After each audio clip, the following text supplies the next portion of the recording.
Hello everyone, welcome to my channel. My name is Adora, and if you are just coming across this channel for the first time, thank you very much for stopping.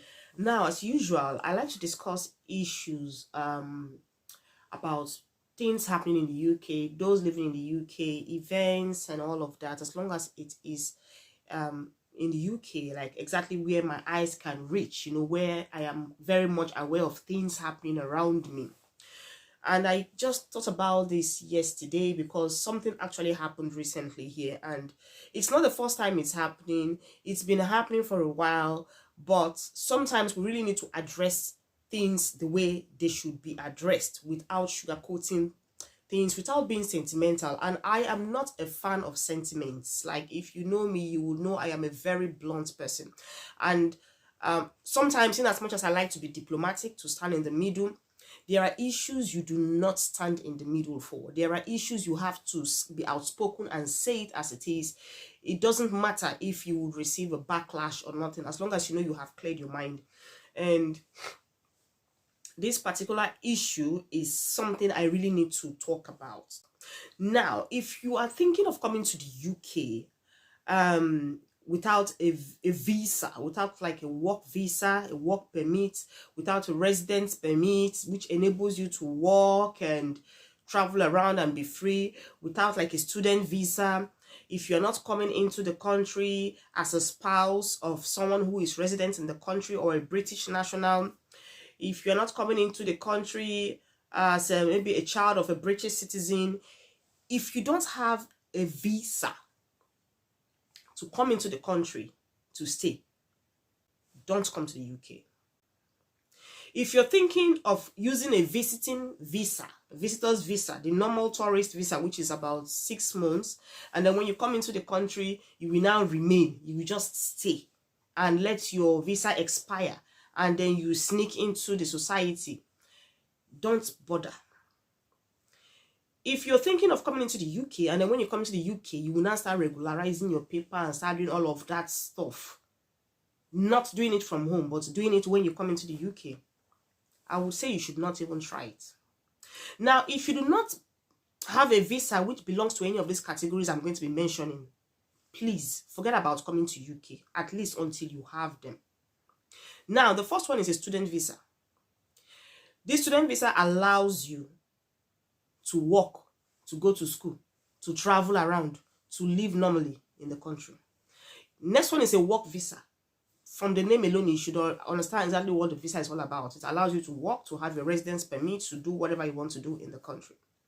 And then if you don't have a spouse visa, maybe like if you're not married to someone who is resident in the country or who has a British citizenship or whatever, or if you are not the mother of a child who is below 18, who is British, let's assume your child is British and you are not, but you want to apply with your child's status, that's explanatory, that's okay, that's fine. You do that from home, and then before you are allowed to come into the country. So if you don't have any of this kind of category of visas, which gives you the assurance that when you come into the country, you are eligible to live and work and contribute to the society and travel, which gives you your freedom of everything, do not come into the UK. If not, you will suffer. Now, I'm not trying to be negative. I'm just telling you facts, what you're bound to see when you come in. You know, when we are back home, we have this kind of communal spirit, where people do things for each other, people look out for each other, where people stand up for one another in times of trouble, financial crises, marital stress, societal problems. You know, generally, when you're having issues, you always have one or two people you can actually run to in time of your crisis, and they will rescue you. That's like when you're back home. But unfortunately, it's not here. That's that same thing, what we're used to back home, you know, all those stuff I have just mentioned here, right there, it's not really here. And it's not here because there are a lot of factors that affects it not being here. Now, if you don't have any of these visas and you're thinking of coming to the country and then you just sneak in and let your visa expire and then you just be living and all of that, you might not really be living. Like you might just be existing. You're just there. You're just trying to survive, but you're not living like you should expect to live. You're not going to be living like every other person who is entitled to one thing or the other, or who have their freedom and their rights to stay in the country legally. Why? Because you will be living in the shadows of the system. You will be living behind the main happenings of the country, of the system, of the society, which means that everything good that is happening or everything legal that is happening around society will be passing you by and will never get to you, because you're not entitled to any of them. You're not entitled to any of them. You don't have a right. If anything happens to you, you can't complain to anybody because you don't have a right. You don't have like a say. You don't have like you're not a priority. You know, all of these things I'm saying, they might sound hard, they might sound harsh, they might sound a bit offensive, but that's the fact. When you stay in the country without your papers, you are just like non-existent. You are insignificant. They're not counting you among the numbers. In case there's any good thing that's about to happen, or there's any opportunity that the society or the system wants to give out to the citizenry, you're not given. You're not counted in. You are not, I don't know how to explain it. It's like you're not there. They don't see you. So all your struggles, everything is just done by you and you alone, because nobody notices or recognizes the fact that you are there. And that brings me to this point that when I see a lot of people say things like, oh, maybe I'm going to the UK, or let me even say the US, I'm traveling abroad, and I have one auntie, or I have an uncle there, or I have a cousin who's going to help me out, or who's going to do this, or I have a friend who I'm going to stay with, I'm going to, is going to put me through and all that. The first question I want to ask you is, how close are you to this person? Do you really trust this person? Do you really think this person can put you through? Do you think this person can sorry about that, do you think this person can see you through? Do you think this person will be there for you? Do you think this person can really carry your responsibilities abroad? Because the responsibilities living abroad for people is enormous. So are you sure this person is going to want to shoulder your responsibilities in addition to his or hers?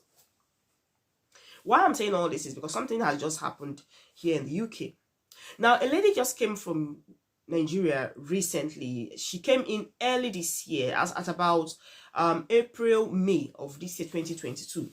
So when she came into the country, she actually came and came to meet a friend of hers that she has known a long time. They've known right from back home.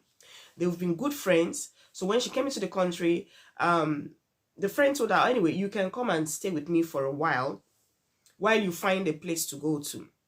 Because she told her friend, the lady from Nigeria that came in, told her friend that she has an uncle who lives in UK, who lives outside London. And she had already told her uncle initially that she was coming to London, and the uncle should expect her, that she would like her uncle to host her. The uncle agreed. So her uncle agreed. But on getting to the UK, she could not get in contact with the uncle again. She couldn't reach him. She was calling his number. The uncle was not picking his calls. Sometimes it would be switched off.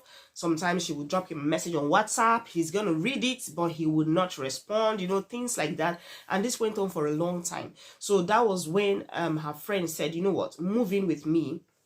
And after a while, when you find your uncle or when you get a place, you can decide to move out. But before she moved in with her friend, she was actually staying with another friend who was not very close to her. They were just like distant friends. And that friend had told her, listen, I'm not going to be able to accommodate you for a long time. So the earlier your uncle responds, the better. But when her uncle was not responding, what did she do? She had to move in with this second friend of hers who accepted to accommodate her. Now, she was very grateful to move in with her friend, and No, the agreement was that it's just for a short term. When your uncle responds, then you can finally, move in with him. But as time went on, the uncle was not responding. Each time she calls, the uncle will not pick. But when she calls with a different number, the uncle will pick his phone, and immediately he hears her voice, he will switch off and things like that. So at a point, she decided to just give up on the uncle and remain with her friend. So while she was with her friend, she was very grateful, at least, someone could come to her rescue. She was there first month, second month, third month. Everything was fine. Everything was well. Because she came with a visiting visa, she could not really do much, A lot of people were not offering her jobs because people were like scared, like, what if the Home Office catches up with us? If they find out that we are actually employing someone who does not have the legal right to work in the country, that's a huge fine on them. So they were like kind of shying away from employing her. She was looking for all manner of jobs. She was even looking for different menial jobs, even if it's as little as cleaning, anything just to go by. But unfortunately, it wasn't happening. It wasn't coming up. So she stayed with her friend until her visa expired. So it was at this point, when her visa expired after 6 months, that she began to see the real side of her friend. She began to see a different picture which she never imagined of her friend.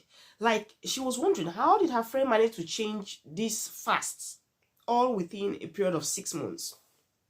Now, one of the things she complained about was her friend was always leaving her with the kids. Like, the friend would tell her, oh, please just stay, let me leave the kids with you, help me look after them, let me just run to work. The friend will go to work, come back. Every time she's with the children, initially she didn't complain about it. She didn't see anything wrong with that, because she just felt, well, it's my friend's children, there's nothing wrong with that. I also have my own children back home, so I would love them the way I love my kids. And then, good enough, she's even accommodating me, so if not because of her, where would I have gone to? So she didn't see anything wrong with that. But months passed by and she was still doing the job of an unpaid nanny. So one day she decided to, like, just throw it in a conversation between her and her friend. And she said, don't you think you should be giving me something for looking after your kids now, even no matter how little, so I can have some money, for myself in case I need to buy one or two things. And the friend lost it there. Her friend got so mad. Her friend was like, really? Like, are you kidding me? I'm just rendering you assistance. Because I just decided to pity you and house you. Now you're asking me to pay you. Who's going to pay me for housing you? Who's going to pay me for accommodating you? Who's going to pay me for feeding you? Who's going to pay me? And she started listing a whole lot of things that she felt her friend was benefiting living with her. And at this point, her friend just kept quiet. She didn't say anything again. So the next day, the woman will wake up, get dressed, go to work, and leave her friend with the kids. At a point, she started begging the friend, please help me take them to school, help me to bring them from school. Her friend was now doing the school runs. This lady that came from Nigeria was not doing the school runs. She will take the children to school, she will bring them back, she will feed them the next morning, the same routine, just like that. The friend was busy going to work, and at this point, the friend now doubled her hustle. Initially, she was not working so much hours, but immediately her friend came in and started living with her. She started doing night shift, day shift. She was picking overtime. She was just working crazily. She was making a lot of money. But at this time, she was doing it at the expense of someone else. Now, this friend of hers that came from Nigeria was now becoming very uncomfortable, was now becoming, very unpleased with what was happening. But she couldn't complain. She couldn't talk. At some point, she went to the church. And she was able to open up to someone. And the person told her, listen, you don't have paper. If you are not careful now, she will ask you to leave her house. Just enjoy it. Very soon, you do your own thing. Very soon you will move out. Very soon you will have what you want. So at some point, she now started thinking of renting a room elsewhere, like renting her own property somewhere else so that she can live freely. But two things held her back. One, she didn't have any money because she has not worked since she came to the UK. Secondly, it's not that easy to rent a house. Even people who have legal rights to stay in the country, people who have their resident permit, are finding it hard to get accommodation. Accommodation is one of the hardest things I have ever seen in recent times in the UK. Like, at about 2 years ago, 3 years ago, it wasn't this hard to get a house. All you needed to do was just speak with an agent, and before you know it, you're viewing one or two houses that you want. But right now, it is a difficult adventure.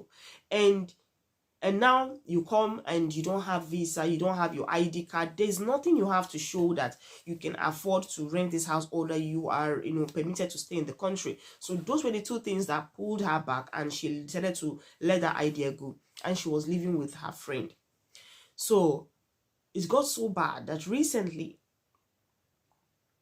the friend, the lady that has the house, the real owner of the house, it was very cold, this very cold evening. It was really, really, really cold. So she decided, everybody's trying to do that, to save up on your heating, to save up on your electricity. So whatever chance you have to save a little penny, you take advantage of it. So the lady was trying to save up some money, and she decided to switch off all the heating in all of the rooms, even the living room, everywhere, except for one room. And that room is the children's room. And the children's room was the only room in the house that was warm.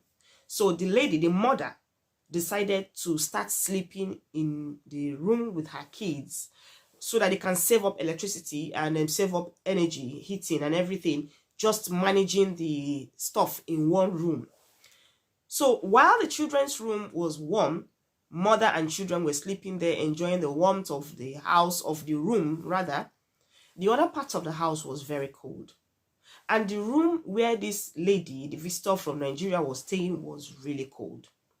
It was so cold that even with everything she wore that night, she wore jumpers, she wore cardigans, she wore different clothes, different trousers, different socks, plenty, and then she still wore her jacket on top to sleep. But there are some kind of temperatures, cold temperatures that you can't beat. Your thick dressing has no chance. And that was what happened to this lady on that particular night. At some point, she started crying. She was crying to herself, because the lady of the house was not even hearing her. That one was in her bedroom with the children, well covered up. They were all there, very warm, enjoying their sleep and snoring, while this other lady was there in her own bedroom crying. The whole house was freezing and all of that. So she couldn't sleep that night. She cried all night. Then the next day she kept crying, because by the next day she was already really, really cold. And this is one of the things people face when they come to the UK. Now back to reality. Listen, if you come into the UK without your legal right to stay in the UK, like I said earlier on, it's not going to be easy. It's a very tough thing. It's a tough world, even for people who have papers, people who have their documents. A lot of people still struggle. They might not tell you this. They might not explain to you exactly what their challenges are. They might not explain to you exactly what they are going through, what they are passing through. But it just takes someone who is in the system to understand what the next person who is also in the system is still going through. So let alone someone who doesn't even have the right to stay, like you don't even have anything to hold on to and say, okay, this is what I want to use as a guide to see me through while I am in this country.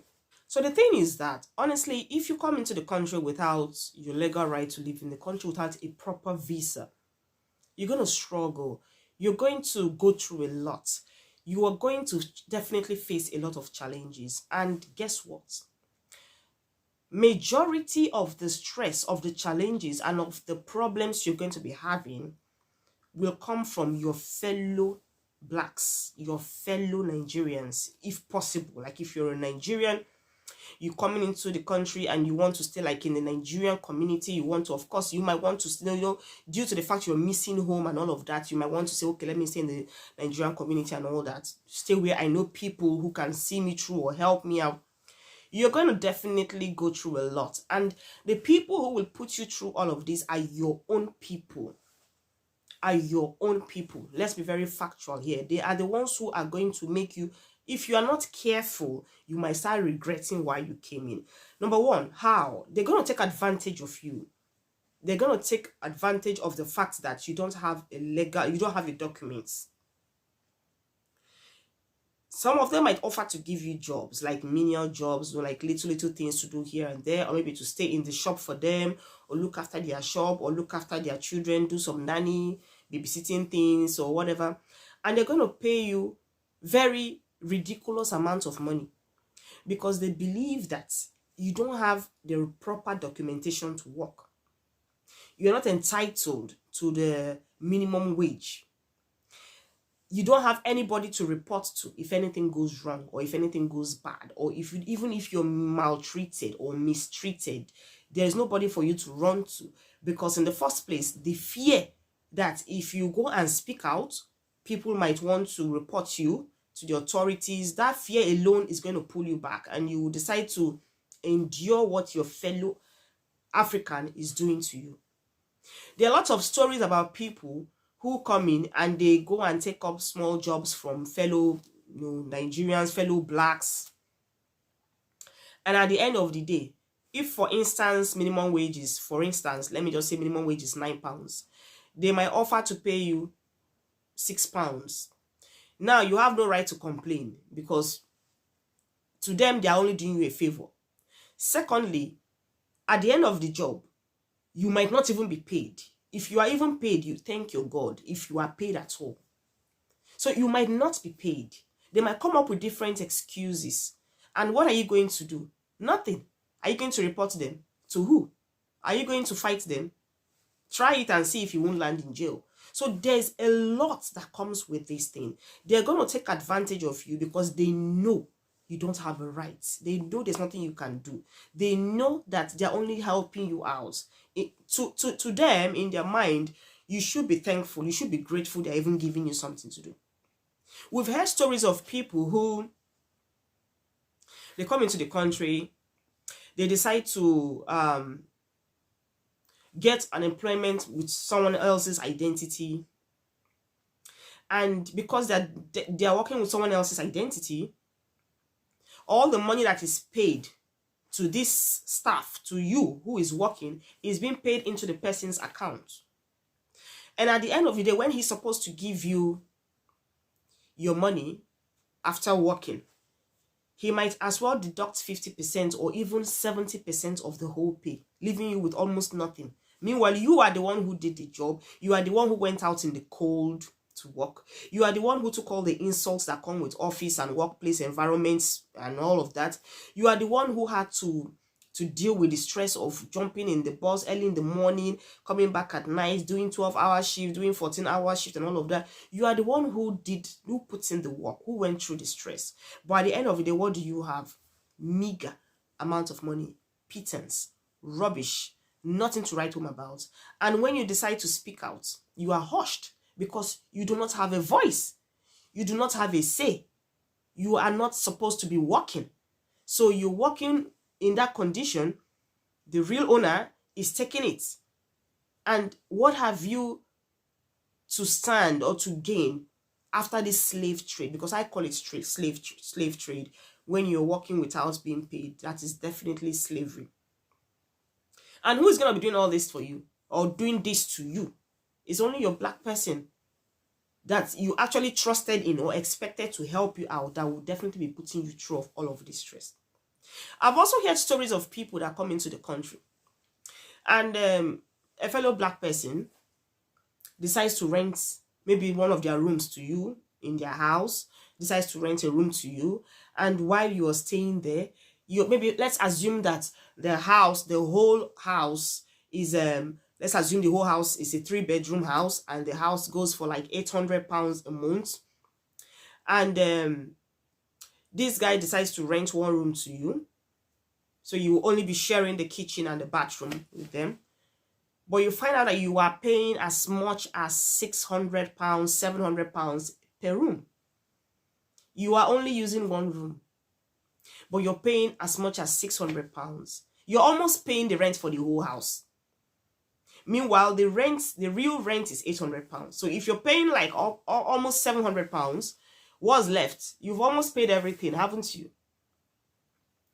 And you can't talk because, like I said, it's like they're doing you a favor. Who are you going to report to? Because in the first place, the fear of even speaking out is what is going to consume you.